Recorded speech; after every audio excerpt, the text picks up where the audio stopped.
Bank के महिला कर्मचारी से शादी कर ठगे लाखों रुपए, रचा ली दूसरी शादी, महिला पहुंची घर।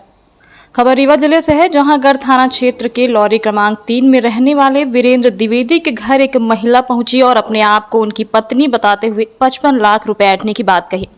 दरअसल महिला ज्योति त्रिपाठी शहडोल की रहने वाली है, जो बैंक में काम करती है। महिला का विवाह सीधी निवासी व्यक्ति से हुआ था, जो शासकीय कर्मचारी थे, जिनकी मौत हो गई तो महिला को बैंक में नौकरी मिल गई और खासा पैसे भी मिले। इसी दौरान गढ़ थाना क्षेत्र के लॉरी के रहने वाले वीरेंद्र द्विवेदी की मुलाकात ज्योति त्रिपाठी से हुई और दोनों के बीच नजदीकियां बढ़ी। ज्योति ने बताया कि उसका एक बेटा है और वह विधवा है, लेकिन वीरेंद्र द्विवेदी मोटी रकम खाते में देख सब स्वीकार करते हुए कानूनी तौर पर शादी रचा ली। साथ ही हिंदू रीति रिवाज के साथ भी शहडोल में विवाह किया।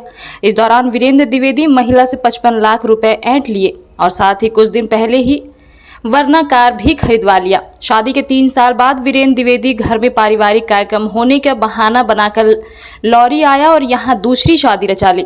जब कई दिनों से महिला से संपर्क नहीं हुआ तो महिला मोबाइल में चेक किया तो देखा कि घर परिवार के लोग स्टेटस में वीरेंद्र द्विवेदी की शादी की फोटो लगा रखी थी, जिसे देखते ही महिला के पैरों तले जमीन खिसक गई। अपना सब कुछ खो चुकी महिला लॉरी गांव पहुंची तो परिजनों ने ताला बंद कर अंदर जाने से रोक दिया। महिला दरवाजे में बैठकर पति का इंतजार कर रही है।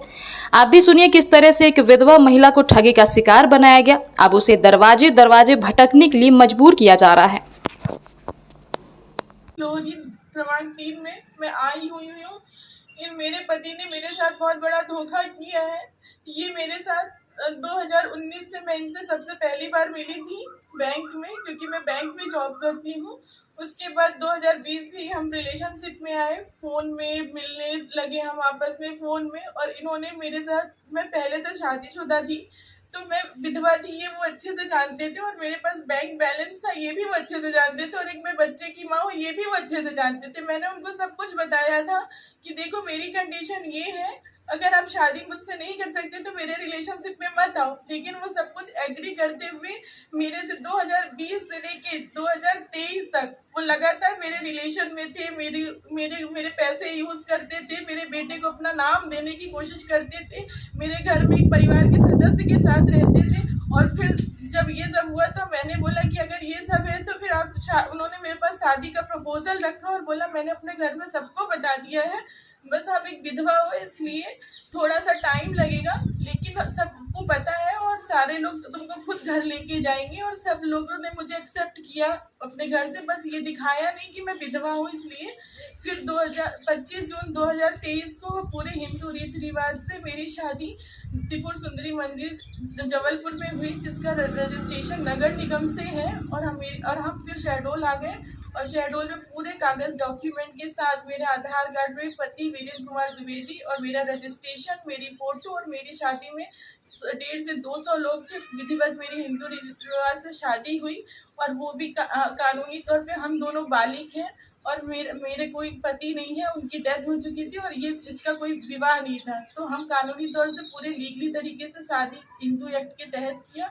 फिर हम दोनों, ये मुझे शहडोल में रखने लगा, सारे हम लोग का अच्छा चलने लगा। धीरे धीरे इन्होंने वैसे पैसे, गाड़ी, अपना पूरा बिजनेस स्टैंड अप किया मेरे पैसों से, क्योंकि मेरे पहले पति सरकारी नौकरी में थे तो मुझे अच्छा खासा क्लेम मिला। उसके बाद इन्होंने अच्छे मुझे पूरे यूज़ किया। फिर मेरे को कभी गाली गलौज, मारपीट भी करने लगे, नई गाड़ी की डिमांड करी इन्होंने मुझसे। धीरे धीरे मैंने इनकी सारी उनको पता था मेरे और क्लेम आने बने, मैंने मकान की मांग की उन्होंने मुझसे और मैंने उनको मकान देने का वादा भी किया। अभी 10 दिन पहले उन्होंने मुझसे जिद करके 15 लाख की वरना कार खरीदवाई। और उसके बाद मैं बैंक में जॉब करती हूँ, इसलिए मुझे छुट्टी नहीं मिलती। तो उन्होंने मुझे बोला मेरे घर पे बरहों का कार्यक्रम है, बड़े बीच वाली भाभी को बेटा हुआ था, तो एक दिन के लिए उसमें और 3-4 दिन गेहूं की कटाई में लगेगा, फिर मैं आता हूँ। और वो ये बोल के यहाँ चले आए और मैं वहाँ काम में उलझी थी। जब मैंने फ़ोन में बोला इतने दिन हो गए आप आए नहीं, तो वो वापस आए मेरे पास। उसके बाद वो मेरे साथ एक रात रहे, 25 की रात वो मेरे साथ पूरा रहे और सुबह तक उन्होंने मुझे कुछ बताया नहीं कि मैं क्या करके आया हूँ। जब 25 की सुबह इनकी मम्मी भाभी लोगों ने स्टेटस लगाया फ़ोन पे, व्हाट्सएप पे, और खुद भी उनके पैरों में महावर और सारी चीज़ें थी, तो मैंने उनसे पूछना चाहा तब भी फिर वो मुकर गए। फिर जब सारी चीज़ें मैंने उनकी व्हाट्सएप पे देखी तब उन्होंने बोला हाँ मेरी शादी करके आया हूँ दूसरी 20 अप्रैल को और 18 अप्रैल को मेरा तिलक था।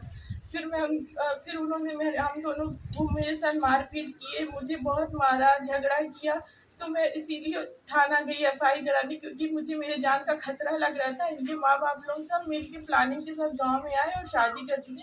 शहरों में इन्होंने किसी को कार्ड नहीं दिया, क्योंकि मुझे पता चल जाए, इस वजह से इन्होंने किसी को कार्ड भी नहीं दिया, ना कुछ बताया, क्योंकि अब गाँव आ गए।